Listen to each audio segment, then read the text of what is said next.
CLP సమావేశంలో ముఖ్యమంత్రి Revanth Reddy serious అయ్యారు. పార్టీ లైన్ దాటి మాట్లాడితే ఊరుకునేది లేదని హెచ్చరించారు. పార్టీకి ఇబ్బంది కలిగిస్తే నేతలే ఇబ్బంది పడతారని చురకలంటించారు ఆయన.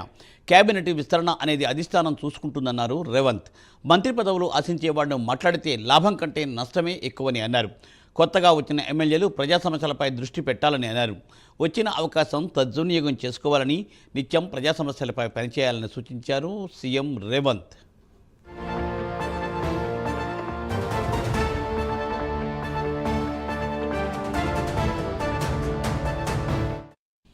రైట్, దీనిపై మరింత సమాచారాన్ని మా ప్రతినిధి అజీం అందిస్తారు. అజీం,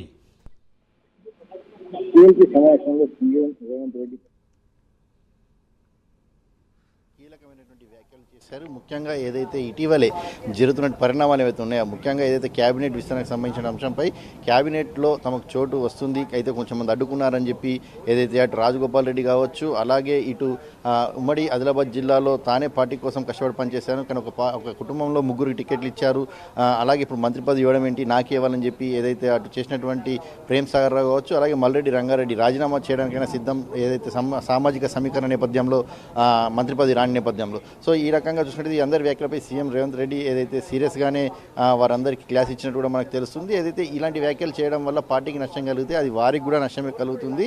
ఇలాంటి వ్యాఖ్యలు చేయడం వల్ల ఏదైతే మంత్రి పదవులు రావు, ఇదంతా కూడా అధిష్టానం తీసుకునేటువంటి ఒక నిర్ణయం ఉంటుంది. అధిష్టానం ఎవరిని డిసైడ్ చేస్తే వారే మంత్రులుగా అవుతారు. కాబట్టి మీరు బయట మాట్లాడినంత మాత్రాన మంత్రి పదవులు వస్తాయనుకోవడం మానేయాలి. ఎందుకంటే ఎవరు కూడా పార్టీ లైన్ దాటి మాట్లాడదు. ఇంతకుముందు కూడా చెప్పడం జరిగింది, పార్టీ లైన్లో ఉండాలి, పార్టీ ఏది చెప్తే కట్టుబడి దానికే పనిచేయాల్సి ఉంటుంది, పార్టీ ఎవరికి ఏ పదవి ఇవ్వాలనేది పార్టీ నిర్ణయిస్తుంది, అధిష్టానమే నిర్ణయిస్తుందని చెప్పి కూడా చాలా క్లియర్గా చెప్పినాం. ఇప్పుడు మరొకసారి చెప్తున్నాం, ఇటీవల చేసినట్టు వ్యాఖ్యలపై సరైనవి కావు అని కూడా ఏదైతే సీఎం రేవంత్ రెడ్డి చెప్పుకుంటూ వచ్చారు. ఇక అలాగే దాంతోపాటు కూడా ఏదైతే కొత్తగా వచ్చిన ఎమ్మెల్యేలకు కూడా సీఎం రేవంత్ రెడ్డి కొంత చిన్నగా క్లాస్ తీసుకున్నట్టు కూడా మనకు తెలుస్తుంది. ఏదైతే ఒకసారి ఎమ్మెల్యే అయిపోయాం కదా ఇంకేంటి అని రిలాక్స్ అయితే సరిపోదు. ఏదైతే ప్రజలు అవకాశం ఇచ్చారు, ప్రజలకు సేవ చేయాల్సిన అవసరం ఉంది. సో ఖచ్చితంగా ప్రజల్లో నిత్యం ఉండాలి, ప్రజలతోనే మమేకమై ఉండాలి తప్ప రిలాక్స్ అయితే మాత్రం బాగోదు. ఎవరు సిఫార్సు చేశారని కానీ, లేదంటే ఎవరో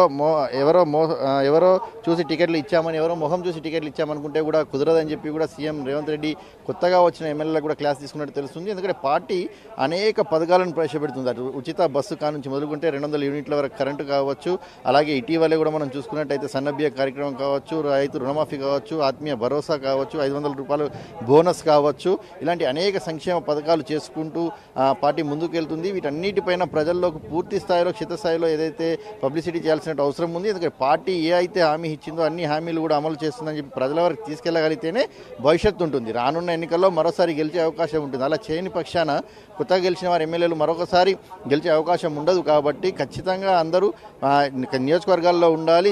ఏదైతే మే 1 నుంచి జూన్ 2వ తారీఖు వరకు కూడా అందరూ నియోజకవర్గాల్లో ఉండాలి. నియోజకవర్గాల్లో పార్టీ చేసిన ప్రతి కార్యక్రమాన్ని అటు ప్రజలకు తెలియజేసే విధంగా ప్రచారం చేయాలని చెప్పి కూడా సీఎం రేవంత్ రెడ్డి చెప్పారు. అయితే సీఎం చేసినటువంటి కామెంట్స్లో ముఖ్యంగా ఏదైతే మంత్రి పదవుల గురించి చేసిన కామెంట్స్పై మాత్రం చాలా హాట్గానే చర్చ కొనసాగుతుందని చెప్పుకోవచ్చు. అయితే మనం చూసినట్లయితే సీఎల్పీ సమావేశానికి కూడా అటు వివేక్ కావచ్చు, అలాగే ప్రేమ్ సాగర్ కావచ్చు, రాజగోపాల్ రెడ్డి కావచ్చు, ముగ్గురు కూడా సీఎల్పీ సమావేశానికి కూడా హాజరు కాలేదు. వీరు ముగ్గురు కూడా ఏదైతే మంత్రి పదవులకు సంబంధించినటువంటి వ్యాఖ్యలు చేసిన వారు కూడా ఉన్నారు. సో వీరందరూ కూడా ఏదైతే సమావేశానికి రాలేదు, ఒకవేళ సమావేశానికి వచ్చినట్టయితే వీరిని ఉద్దేశించే నేరుగా అన్నట్టు కూడా ఉంటుంది. కాబట్టి వీరు ఇందుకే సమావేశానికి హాజరు కాలేదు అని చెప్పి కూడా ఒక వార్తలు వినిపిస్తున్నాయి. ఏదేమైనా సీఎం రేవంత్ రెడ్డి చేసిన వ్యాఖ్యలు అంటే ఆల్రెడీ పార్టీలో మంత్రి పదవులకు విస్తరణకు సంబంధించినటువంటి చర్చ హాట్గా కొనసాగుతుంది. దీనికి సంబంధించి జానారెడ్డి లేఖ వల్లనే మంత్రి పదవులు ఆగిపోయాయని చెప్పి అటు రాజగోపాల్ రెడ్డి అనడం, అలాగే ఒకే కుటుంబంలో 3 టికెట్లు ఇచ్చారని చెప్పి అటు ప్రేమ్ సాగర్ అనడం, అలాగే మల్రెడ్డి రంగారెడ్డి కూడా తను ఏదైతే రాజీనామాకు సిద్ధమని చెప్పడం, అలాగే ఎంపీ చామల కిరణ్ కుమార్ రెడ్డి మాట్లాడుతూ నా నియోజకవర్గంలో ఉన్నటువంటి వారికి, అలాగే రంగారెడ్డి జిల్లాలో ఉన్నటువంటి మల్రెడ్డి రంగారెడ్డికి సబబే అని చెప్పి హామీ ఇస్తే ఖచ్చితంగా నెరవేర్చాల్సిందని చెప్పి మాట్లాడడం, ఇలాంటి అనేక అంశాలు ఏదైతే సీఎల్పీ సమావేశంలో చర్చకు వచ్చి అయితే సీఎం వచ్చింది 1 o'clock, అలాగే వెళ్ళిపోయింది 2 o'clock. ఈ 1 hourలో సీఎం పార్టీ సంక్షేమ పథకాల అమలుతో పాటు ఈ అన్ని అంశాలను కూడా ఏదైతే రాజకీయ పరంగా రాష్ట్రంలో జరుగుతున్న ప్రస్తుత పరిణామాలు ఏవైతే ఉన్నాయో అన్ని అంశాలపై కూడా ఏదైతే ఎమ్మెల్యేలకు ఎమ్మెల్సీలకు అందరికీ కూడా క్లాస్ తీసుకున్నారు. ఖచ్చితంగా ప్రజాక్షేత్రంలోనే ఉండాలి, ప్రజల్లో ఉండాలి, పార్టీ పథకాలను ఖచ్చితంగా ఏదైతే ప్రజాక్షేత్రంలోకి తీసుకుపోవాలి, అలాంటి విధంగా పనిచేయాలని చెప్పి కూడా సీఎం రేవంత్ రెడ్డి అయితే దిశానిర్దేశం చేశారు. అయితే సీఎం చేసినటువంటి వ్యాఖ్యలు మాత్రం ప్రస్తుతం ఏదైతే కాంగ్రెస్ పార్టీలో కొంత ఆసక్తికరంగా మరి దీనిపై ఇప్పటికే బహిరంగంగా మాట్లాడినట్టు ఎమ్మెల్యేలు ఎలా రియాక్షన్ అవుతారనేది కూడా చూడాల్సి ఉంటుంది. మూర్తి.